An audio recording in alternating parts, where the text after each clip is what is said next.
I know so many people I get the call from, most successful in the world, business person, politician, leader of some sort, economic leader, financial trader, and they call me up and they want me to change something in their business, but I know what they really want. They really want to find fulfillment still. Because success without fulfillment is the ultimate failure.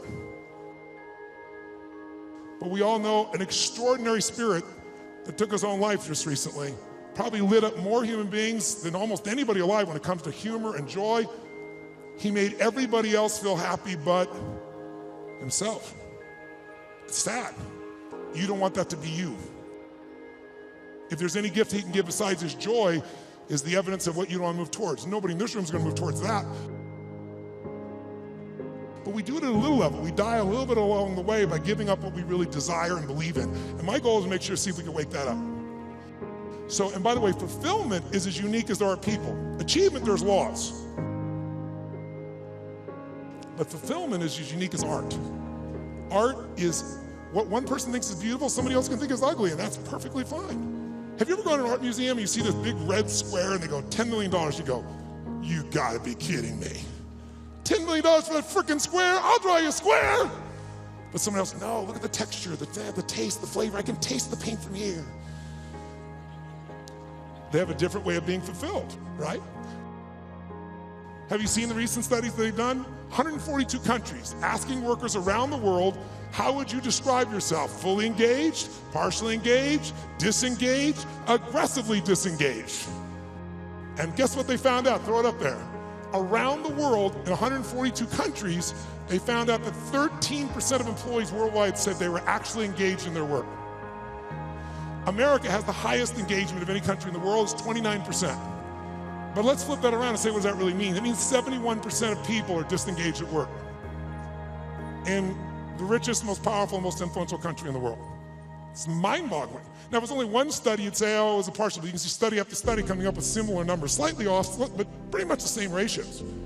Now, here's what's really interesting. Of those 71%, there's a group in there, about 24% of them, that are actively disengaged. You know what that means? That means they hate what they do and they hate you. Now, this is pretty important, isn't it? They hate what they do, they hate you, and they will actively work to disempower the organization. Engagement is really the new factor. Being able to be fully engaged. And by the way, in your intimate relationship, how important is engagement? Full engagement in that area is going to determine the level of fulfillment you have or don't have in a relationship, right? The more engaged somebody feels that you are with them, the more energy you have, the more connection you have, the more aliveness you have. So part of what I'd like to kind of experiment with here is kind of discover what creates engagement for real with you, what creates disengagement, because these are huge factors. Because if you understand what they are, your level of performance, your level of results, your level of leadership, your level of joy will change very, very radically. I tell you this because I want you to understand with engagement, you can get anything. If there's that caring, sincerity, mission, passion, is passion something that engages you, yes or no? And then disengagement's the opposite, but all of them start with one thing: energy. Energy is the base. How many agree energy is engaging? Say aye. If you want to change something in your life and you are what I call energy poor, low energy, are you going to follow through, yes or no? You love your husband or wife, but you're exhausted. Love, yeah, okay. There is no passion, there is no intimacy without energy, am I right? So now here's the thing, where does energy come from? Does energy come from sleep? Who here has ever slept 8 hours and still been tired as shit? Let me see your hands right here. Okay, so that wasn't it, right? Is it food that gives you energy? Really? Really? Thanksgiving's coming. I know what you're gonna do, right? You're gonna get to Thanksgiving, it's about giving thanks. You're gonna take care of this nurtured body of yours. You're gonna say, no, give me the vegetables, a little this, a little that, right? Now, what do people do at Thanksgiving? What do? Eat everything within reach. And by the way, what happens after? You feel like going for a run? What do you want to do at the end of that meal? Tell me what. Who here has ever fasted for 5, 6, 7 days or more, gone on a fast? Does your energy increase or decrease as you no longer eat? Which one? Increases massively. So if it's not food and it's not sleep, don't get me wrong, those are useful, then what is it? The answer is, it's psychology. It's a mindset. It's a decision inside yourself where you say, I will no longer tolerate low energy in my life because low energy equals shit relationship. That's a technical term. Low energy means low, lousy business. Poor energy means I no longer have the impact on my children. Someone else with greater energy is going to.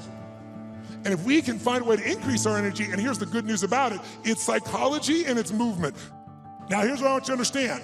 If you and I can train ourselves to make our nervous system play at a higher level, and that becomes our standard, then all of a sudden it'll feel effortless. But in the beginning, it's like lifting a weight. It feels stupid. It feels like, what is this weird crap? But I'm not into that. I'm not into positive thinking. I'm into results. Who's with me on that? Say I. And every great athlete knows how to put themselves in a state. Every great musician knows how to put themselves in a state. We need to be able to do it. And if you try to do it with your mind, you'll succeed sometimes and you'll fail others. Because your brain is always circulating, can always rationalize something, right? But the body, used effectively, can change it all. I'll tell you why most people are unhappy. They don't move. Look at our lives today.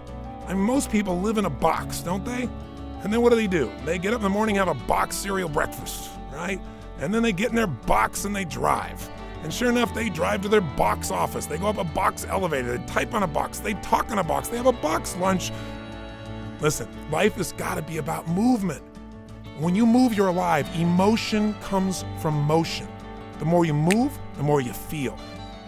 And by the way, the less you move, the less you feel, the less alive you are. If you're totally rigid, totally inflexible, no movement, this is known as death. Right? So if you have emotionally, you're stuck, move. Now that can be a simple, gentle form of exercise, but it's something that's got to happen. So every day you got to move.